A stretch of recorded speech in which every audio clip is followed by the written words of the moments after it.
তখন আমরা পুরীর জগন্নাথ মন্দিরের যে হাইট, সেই হাইট অনুযায়ী আমরা এটা করবো বলে ঠিক করি। আমি নিজে জায়গাগুলো ভিজিট করি, আমার সাথে গভর্নমেন্টের সব অফিসাররাও ছিল। সেদিনের চিন্তা ভাবনার জোরে আজকে 3-4 বছর টাইম লেগেছে এই এত সুন্দর একটা জগন্নাথ মন্দির, জগন্নাথ ধাম তৈরি করতে। এবং পুরীর সাথে নিশ্চয়ই আমরা তুলনা করবো না, কারণ ওদেরটা ওদের মতো, আমাদেরটা আমাদের মতো। ওদেরটা রাজারা করেছেন দীর্ঘদিন আগে, আমাদেরটা আমরা সরকারের পক্ষ থেকে করছি, টোটাল টাকাটাই সরকার।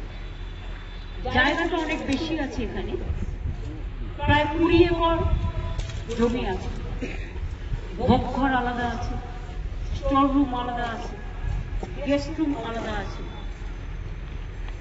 বিশ্রাম নেওয়ার জায়গা আলাদা আছে, পুজো দেওয়ার জন্য পুজোর ডালাঘর তৈরি হবে, এবং সেলফ হেল্প গ্রুপের কিছু মেয়েকে লোকাল জিনিস বিক্রি করে দেওয়ার ব্যবস্থাও হবে, পাশে হবে, সেটা তৈরি হবে আস্তে আস্তে।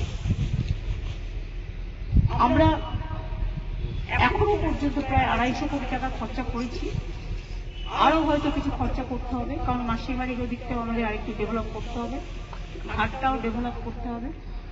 রথযাত্রা এবার থেকে শুরু হবে এখানে, এবং আমরা একটা ট্রাস্টি তৈরি করেছি চিফ সেক্রেটারির নেতৃত্বে, তাতে জেলা শাসক, এসপি, সনাতন ধর্মের যে সভাধিপতি, ইসকনের যে পশ্চিমবাংলার চার্জে রাধারমন বাবু আছেন, তাছাড়াও পুরী দৈত্য, হ্যাঁ, তারপরে মাসির যে মন্দিরে যে পুজো করতেন জগন্নাথ দেবের এখানকার লোকাল, ওনাকেও রাখা হয়েছে।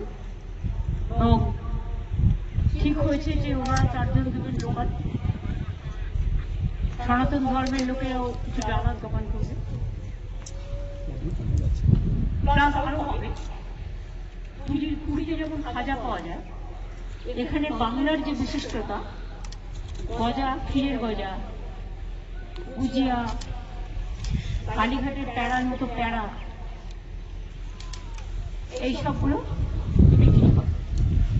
পুজো দেওয়ার জন্য যে অ্যারেঞ্জমেন্ট, তার জন্য অনেকগুলো ঘর তৈরি করে দেওয়া হবে, সেটা ট্রাস্টি বোর্ড দেখে নেবে। ডিএম এর উপর দায়িত্ব দেওয়া আছে, এসপি আছে, সবাই আছে, ডিসি আছে, সিএস আছে, হিটকো সবাই আছেন যারা এটা তৈরি করেছেন, চিফ ইঞ্জিনিয়ার আছে, ট্রাস্টি বোর্ডের সকলেই মেম্বার থাকছেন।